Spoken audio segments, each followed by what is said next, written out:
नमस्कार दोस्तों, हमारे यूट्यूब चैनल एग्जाम लर्नर में आपका स्वागत है। दोस्तों, आज के इस वीडियो में हम लोग असिस्टेंट प्रोफेसर भर्ती परीक्षा 2023 के लिए जीएस यानी कि सामान्य अध्ययन का 9वां प्रैक्टिस सेट हल करेंगे। इसके पहले 8 प्रैक्टिस सेट हल कराए जा चुके हैं, तो जो लोग नहीं देखे हैं वो चैनल के प्लेलिस्ट में जाके आप सभी वीडियो को देख सकते हैं और साथ में करेंट अफेयर्स का भी वीडियो अपलोड किया गया है, तो उसे भी आप लोग देख सकते हैं। वीडियो पसंद आएगा तो लाइक शेयर कर दीजिएगा। चैनल को अभी तक सब्सक्राइब नहीं किए हैं तो सब्सक्राइब कर लीजिएगा, बेल आइकन को प्रेस कर लीजिएगा, जिससे आने वाले अगले वीडियो का नोटिफिकेशन आपको पहले मिलता रहे। तो आइए शुरू करते हैं आज का प्रैक्टिस सेट। पहला प्रश्न है आज का, वैश्विक लैंगिक अंतराल सूचकांक किस संस्था द्वारा जारी किया जाता है? तो विकल्प आपके सामने है।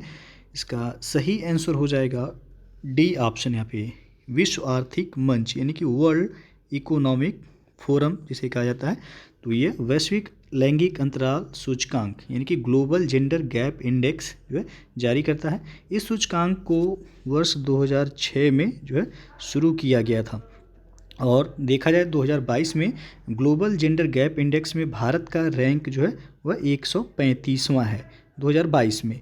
और वहीं पे यदि पहले स्थान की बात करें तो पहले स्थान पे है आइसलैंड। तो ये रैंक भी याद रखिएगा, पूछा जा सकता है कि ग्लोबल जेंडर गैप इंडेक्स में 2022 में भारत का स्थान कौन सा है, तो 135वां है। पहले स्थान पे कौन सा देश है, तो आइसलैंड है। तो यहाँ पे पूछा गया है यह जो वैश्विक लैंगिक अंतराल सूचकांक है यह किस संस्था के द्वारा जारी किया जाता है, तो विश्व आर्थिक मंच यानी कि वर्ल्ड इकोनॉमिक फोरम के द्वारा जारी किया जाता है। तो डी विकल्प सही हो जाएगा। दूसरा प्रश्न है, भारत की वर्तमान राष्ट्रपति द्रौपदी मुर्मू किस जनजाति समुदाय से यह संबंधित हैं? तो यह संबंधित हैं संथाल जनजाति से। ये विकल्प सही हो जाएगा। भारत की जो वर्तमान राष्ट्रपति हैं द्रौपदी मुर्मू, ये संथाल जनजाति समुदाय से संबंधित हैं। और द्रौपदी मुर्मू जो है ये भारत की 15वीं जो है राष्ट्रपति हैं और ये झारखंड की राज्यपाल भी रह चुकी हैं। तो ये विकल्प यहाँ पे सही हो जाएगा। क्रम पूछा जाता है कि कौन से क्रम के राष्ट्रपति हैं ये, तो 15वीं हैं, याद रखिएगा। अगला क्वेश्चन है, इको मार्क उन भारतीय उत्पादों को दिया जाता है जो पर्यावरण के प्रति मैत्रीपूर्ण होते हैं, उनको दिया जाता है यह पुरस्कार। सी विकल्प सही हो जाएगा। अगला क्वेश्चन है, सूची 1 को सूची 2 के साथ मिलान करना है और कोड के माध्यम से बताना है कि कौन सा विकल्प यहाँ पे सही हो जाएगा। तो पहला दिया गया है यहाँ पे खनिज का संबंध किससे हो जाएगा, तो यह होगा आपका खनिज का संबंध हो जाएगा यहाँ पे समाप्त होने योग्य। खनिज जो है वह आपका एक समय तक जो है आपका रहेगा, बाकी वह समाप्त होने योग्य है खनिज। सौर ऊर्जा, तो यह आपका असमाप्त होने योग्य है। सौर ऊर्जा जो है जब तक पृथ्वी है तब तक, यानी कि सूर्य जब तक है और तब तक सौर ऊर्जा आपको जो है प्राप्त होता रहेगा, तो ये असमाप्त होने योग्य है। तो ए का हो जाएगा तीसरा और बी का हो जाएगा यहाँ पे चौथा। बायोगैस, तो बायोगैस जो है आपका मीथेन तथा कार्बन डाइऑक्साइड से यह बनता है, तो सी का हो जाएगा दूसरा। और वन अपरोपण, तो वन अपरोपण का संबंध हो जाएगा, वन अपरोपण से जो है वर्षा में कमी होती है, तो यहाँ पे डी का हो जाएगा पहला। 3 4 2 1, तो विकल्प कौन सा सही होगा, ए ऑप्शन सही हो जाएगा। 3 4 2 1 यहाँ पे सही है।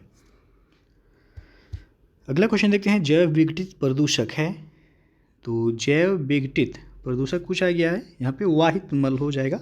बी विकल्प सही हो जाएगा। ऐसे प्रदूषक जो सूक्ष्म जीवों जैसे कि जीवाणु के द्वारा जो है समय के साथ प्रकृति में सरल और हानि रहित तत्वों में विघटित कर दिए जाते हैं, वो जैव विघटित प्रदूषक जो है कहलाते हैं। और जैव विघटित प्रदूषकों के कुछ उदाहरण देखा जाए तो जैसे घरेलू अपशिष्ट होता है जिसे हम कचरा कहते हैं, और मूत्र तथा मल हो गया, और वाहित मल, ये सभी जो है जैव निम्नीकरण प्रदूषक या जैव विघटित प्रदूषक, जैसे कि घर का कूड़ा, पशुओं का मलमूत्र जो है और सीवेज, ये सभी अपघटकों द्वारा पूरी तरह अपघटन कर दिया जाता है।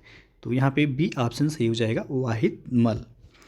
और छठवां प्रश्न है, निम्नलिखित में से कौन सही सुमेलित नहीं है? एक तरफ दिया गया है राष्ट्रीय उद्यान और दूसरी तरफ दी गई है राज्य, तो कौन सा सुमेलित नहीं है ये आपको बताना है। तो पहला दिया गया बांदीपुर में है, बांदीपुर राष्ट्रीय उद्यान जो है कर्नाटक राज्य में है, बिल्कुल सही है। और राजाजी राष्ट्रीय उद्यान ये आपका उत्तराखंड में है, ये भी सही है। और सी ऑप्शन है सिमलीपाल राष्ट्रीय उद्यान उड़ीसा में है, ये भी सही है। पिन वैली राष्ट्रीय उद्यान जम्मू कश्मीर दिया गया, गलत है। पिन वैली राष्ट्रीय उद्यान जो है आपका ये हिमाचल प्रदेश में है, ना कि जम्मू कश्मीर में। तो आपसे पूछा गया था सुमेलित नहीं है, तो डी विकल्प सुमेलित नहीं है यहाँ पे। पिन वैली राष्ट्रीय उद्यान कहाँ है, तो यह हिमाचल प्रदेश में है। अगला प्रश्न देखते हैं। नीचे दो वाक्यांश दिए गए हैं। कथन ए दिया गया है प्राकृतिक वनस्पति जलवायु का सही सूचकांक है। कारण आर है जलप्रिय पौधे आर्द्र जलवायु में पाए जाते हैं। तो उपर्युक्त के संदर्भ में निम्न में से कौन एक सही है, तो कोड के माध्यम से आपको बताना है कौन सा विकल्प यहाँ पे सही हो जाएगा। तो यहाँ पे दोनों सही है, ए और आर दोनों सही है, और आर ए की सही व्याख्या भी है, इसलिए ए ऑप्शन यहाँ सही हो जाएगा। क्योंकि जो है प्राकृतिक वनस्पति ये जलवायु का सही सूचकांक है, और वातावरण में जो है कार्बन डाइऑक्साइड की बढ़ती मात्रा से हो रहे जलवायु परिवर्तन से प्राकृतिक वनस्पति में भी परिवर्तन हो रहे हैं। और जलप्रिय पौधे का जलवायु की आर्द्रता कम होने पर जो है क्षरण होने लगता है। तो यहाँ पे कथन और कारण दोनों सही है, और आर जो है वो ए का सही स्पष्टीकरण भी है, तो ए विकल्प सही हो जाएगा यहाँ। अगला प्रश्न है भारतीय इतिहास के संदर्भ में निम्नलिखित में से कौन भावी बुद्ध है जो संसार की रक्षा हेतु अवतरित होंगे। तो यहाँ पे सी ऑप्शन सही होगा, मैत्रेय। बौद्ध मान्यताओं के अनुसार देखा जाए तो मैत्रेय या संस्कृत कहा जाता है, मैत्रेय या संस्कृत एक जो है बोधिसत्व है जो पृथ्वी पर भविष्य में अवतरित होंगे और बुद्धत्व प्राप्त करेंगे। तो यहाँ पे सी ऑप्शन सही हो जाएगा। अगला क्वेश्चन देखते हैं कि निम्नलिखित में से कौन सी नदी चंबल में नहीं मिलती है, यानी कि चंबल की सहायक नदी नहीं है कौन सी, तो बेतवा नदी जो है ये आपका सी ऑप्शन सही हो जाएगा। बेतवा नदी मध्य प्रदेश में विंध्य पर्वत श्रृंखला से समुद्र तल से देखा जाए तो ये आपका 576 मीटर की ऊंचाई से रायसेन जिले से यह निकलती है, और यह उत्तर प्रदेश के हमीरपुर जिले में यमुना नदी, बेतवा किसकी सहायक नदी है, तो यमुना की सहायक नदी है। ये हमीरपुर के पास जो है यमुना नदी में जो है मिलती हैं। बाकी छिप्रा हो गया, काली सिंध और पार्वती, ये नदियाँ जो है चंबल में मिलती हैं, यानी कि चंबल की सहायक नदियाँ हैं। लेकिन बेतवा किसकी सहायक नदी है, तो यमुना की सहायक नदी है यह। अगला प्रश्न है संविधान के किस प्रावधान द्वारा अस्पृश्यता का उन्मूलन किया गया है, तो अस्पृश्यता का उन्मूलन जो है अनुच्छेद 17 में दिया गया है। सी विकल्प यहाँ पे सही हो जाएगा। अनुच्छेद 14 में क्या है, तो अनुच्छेद 14 में दिया गया है कानून के समक्ष समानता, और अनुच्छेद 21 में है प्राण एवं दैहिक स्वतंत्रता। प्राण एवं दैहिक स्वतंत्रता है अनुच्छेद 21 में। उसके बाद अनुच्छेद 19 में है आपका अभिव्यक्ति की स्वतंत्रता। अभिव्यक्ति की स्वतंत्रता दिया गया है आपका अनुच्छेद 19 में। तो ये आपसे पूछा गया था अस्पृश्यता का उन्मूलन किस अनुच्छेद में दिया गया, अनुच्छेद 17 में है। और अनुच्छेद यदि 18 पूछा जाए, अनुच्छेद 18 में है आपका उपाधियों का अंत। उपाधियों का अंत जो है आपका अनुच्छेद 18 में है, तो ये भी आप याद रख सकते हैं। अगला क्वेश्चन है प्रधानमंत्री को, तो ऑप्शन दिया गया है इसमें 4, तो राष्ट्रपति के द्वारा नियुक्त किया जाता है प्रधानमंत्री को। यहाँ पे सी विकल्प बिल्कुल सही हो जाएगा। संविधान के अनुच्छेद देखा जाए तो 75(1) में दिया गया है कि प्रधानमंत्री को राष्ट्रपति के द्वारा नियुक्त किया जाएगा। सम्मानित राष्ट्रपति द्वारा बहुमत प्राप्त पार्टी द्वारा जो नामित व्यक्ति होते हैं, यानी कि वह संसद सदस्य भी हो सकता है और नहीं भी हो सकता है, क्योंकि प्रधानमंत्री आप लोगों ने देखा होगा कि वह लोकसभा के सदस्य भी होते हैं और राज्यसभा के सदस्य भी होते हैं। तो लोकसभा में किसी भी दल का पूर्ण बहुमत न होने पर यह पूरी तरह से राष्ट्रपति पर निर्भर करता है कि वह किसे प्रधानमंत्री नियुक्त करेंगे। तो प्रधानमंत्री को जो है राष्ट्रपति के द्वारा नियुक्त किया जाता है। सी ऑप्शन बिल्कुल सही होगा। अगला क्वेश्चन है भारत के संविधान के निम्नलिखित में से किस अनुच्छेद के अंतर्गत संघ लोक सेवा आयोग और राज्य लोक सेवा आयोगों का प्रावधान किया गया है, तो यह अनुच्छेद 315 में बहुत ही महत्वपूर्ण है। ये लोक सेवा आयोग, संघ लोक सेवा आयोग किस अनुच्छेद में दिया गया है, तो अनुच्छेद 315 में दिया गया है कि संघ के लिए एक संघ लोक सेवा आयोग और प्रत्येक राज्य के लिए एक लोक सेवा आयोग होगा। साथ ही 2 या अधिक राज्यों के परस्पर करार यानी कि समझौते के आधार पर संसद विधि द्वारा उन राज्यों के लिए संयुक्त लोक सेवा आयोग हेतु भी जो है उपबंध कर सकती है। तो पूछा गया है यहाँ पे संघ लोक सेवा आयोग और राज्य लोक सेवा आयोग का प्रावधान किस अनुच्छेद में दिया गया है? तो अनुच्छेद 315 में दिया गया है। अगला प्रश्न है, कृषि मूल्य आयोग की स्थापना की गई थी किस वर्ष? तो किया गया था 1965 में। बी ऑप्शन यहाँ पे सही हो जाएगा। कृषिगत उपजों की कीमतों पर सरकार को सलाह देने के उद्देश्य से वर्ष 1965 में कृषि मूल्य आयोग की स्थापना की गई थी और वर्ष 1985 में कृषि मूल्य आयोग का नाम बदल करके कृषि लागत और मूल्य आयोग कर दिया गया था और इसका मुख्यालय जो है वह दिल्ली में है। और पूछा था एक प्रश्न और कि एमएसपी यानी कि मिनिमम सेलिंग प्राइस ये किसके द्वारा जारी किया जाता है? तो कृषि मूल्य आयोग, या कह सकते हैं आप इसका नाम जो बदल दिया है कृषि लागत और मूल्य आयोग के द्वारा जो है एमएसपी जारी किया जाता है, यानी कि न्यूनतम समर्थन मूल्य जो है यह इसी संस्था के द्वारा जारी किया जाता है। तो यहाँ पे पूछा गया इसकी स्थापना कब हुई थी? 1965 में और 1985 में जो है इसका नाम बदल दिया गया था। इसका नाम बदल कर रख दिया गया कृषि लागत और मूल्य आयोग। अगला प्रश्न है, शिक्षण का प्रतिमान निम्नलिखित में से किसका विवरण या वर्णन होता है? तो यह अधिगम परिवेश जिसमें शिक्षक व्यवहार भी शामिल हैं। बी विकल्प यहाँ पे सही हो जाएगा। शिक्षण का प्रतिमान यानी कह सकते हैं आप मॉडल ऑफ टीचिंग में अधिगम परिवेश जिसमें शिक्षक व्यवहार भी शामिल है, इसका विवरण होता है। तो यहाँ पे बी विकल्प सही हो जाएगा। अगला क्वेश्चन है, कोई विश्वविद्यालय शिक्षक विद्यार्थियों के सृजनात्मक स्तर के संदर्भ में विशिष्ट प्रोजेक्ट्स कार्यान्वित करने में उनके निष्पादन का अध्ययन करने की योजना बनाता है। इस संदर्भ में निम्नलिखित में से कौन सी शोध विधि उपयुक्त होगी? तो यह होगा कार्योत्तर विधि। पहले भी ये प्रश्न जो है आपका बताया गया है कि कोई भी विश्वविद्यालय शिक्षक विद्यार्थियों के सृजनात्मक स्तर के संदर्भ में विशिष्ट प्रोजेक्ट्स कार्यान्वित करने में उनके निष्पादन का अध्ययन करने की योजना बनाता है, तो इस संदर्भ में कार्योत्तर अनुसंधान विधि जो है उपयुक्त होती है। अगला क्वेश्चन है, कोई शोधार्थी अपना शोध प्रबंध लिखते समय शोध के विभिन्न चरणों में आईसीटी का प्रयोग करता है या करती है। वह परिणामों का निर्वचन करने में अवधारणात्मक त्रुटियों को सही ठहराता है और इसके लिए विशिष्ट आईसीटी युक्तियों को जिम्मेदार मानता है। इसको कहा जाएगा, तो यह कहा जाएगा तकनीकी अक्षमता। ये विकल्प यहाँ पे सही हो जाएगा। और अगला प्रश्न देखते हैं, सांख्यिकी में व्यक्ति की आयु एक उदाहरण है। तो ये उदाहरण है सतत चर का। ये ऑप्शन सही हो जाएगा।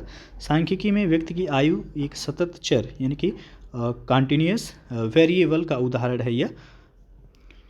अगला प्रश्न है, सिलिकॉन की परत चढ़ी इंटीग्रेटेड सर्किट चिप जिसे कहते हैं आईसी चिप के विवष्टास का श्रेय किसको जाता है?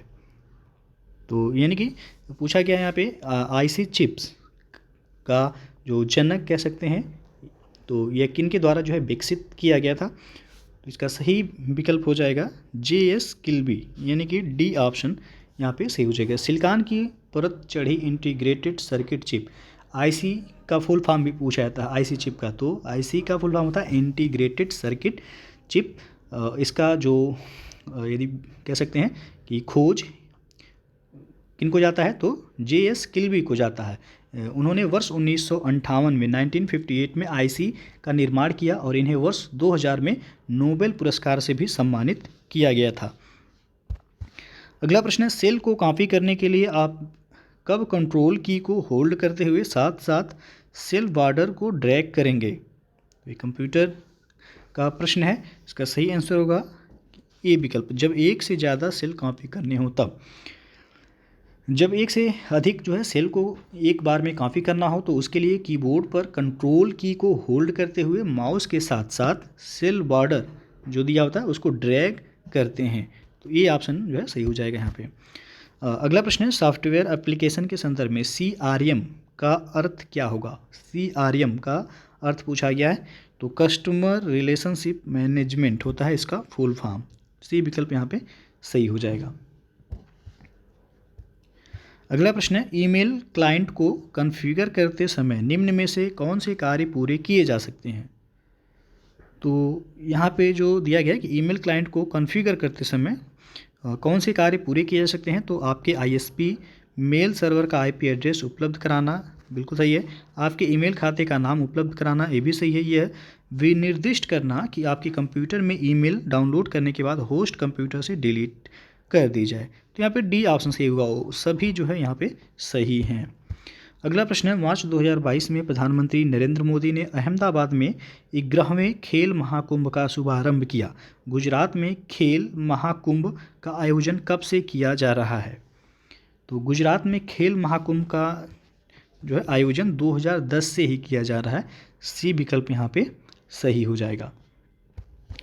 और मार्च 2022 में संपन्न एशियाई नौकायन चैंपियनशिप 2022 में भारत ने कुल कितने पदक जीते हैं, तो भारत ने कुल जो है 9 पदक जीते हैं, डी ऑप्शन सही हो जाएगा, जिनमें 3 जो है गोल्ड मेडल था और 3 जो है सिल्वर मेडल था और 3 जो है इसमें ब्रॉन्ज मेडल था। तो कुल भारत ने 9 पदक इसमें जीते थे और ये आपका अबू धाबी यानी कि संयुक्त अरब अमीरात में आयोजित हुआ था।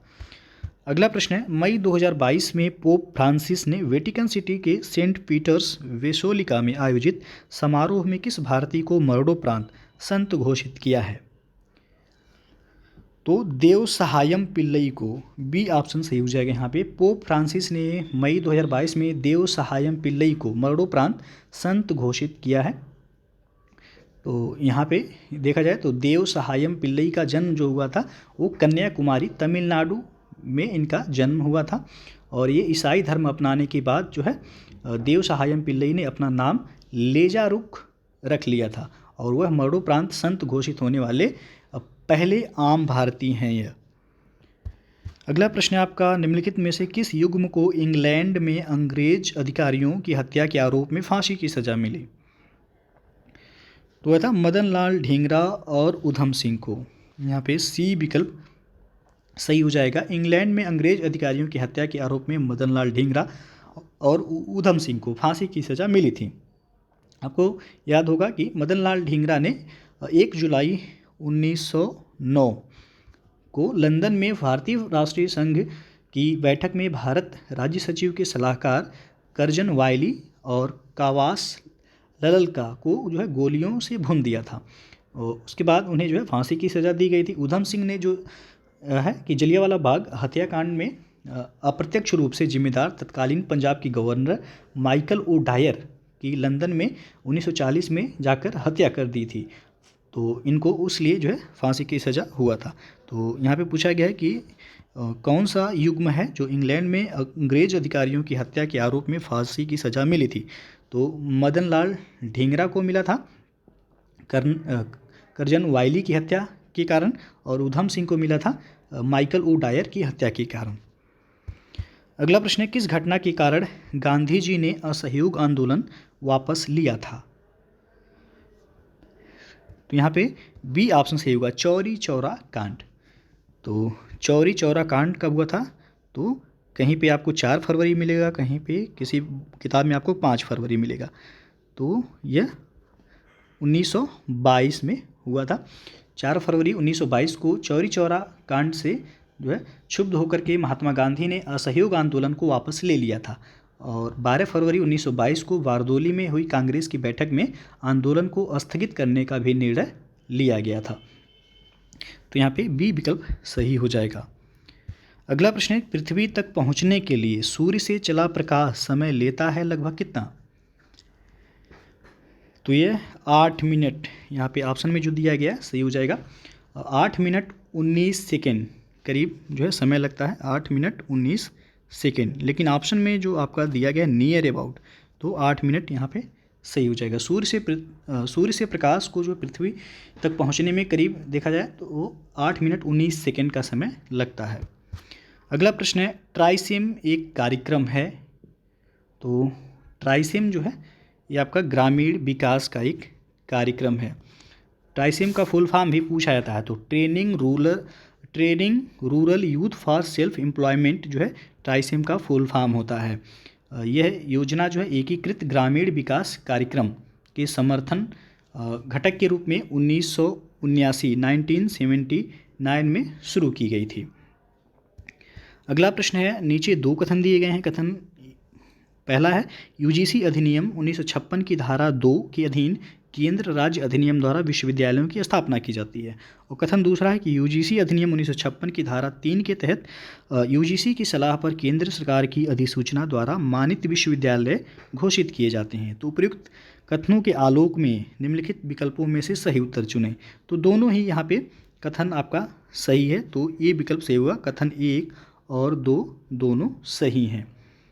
यूजीसी से एक प्रश्न जो है पूछा जाता है, याद रखिएगा।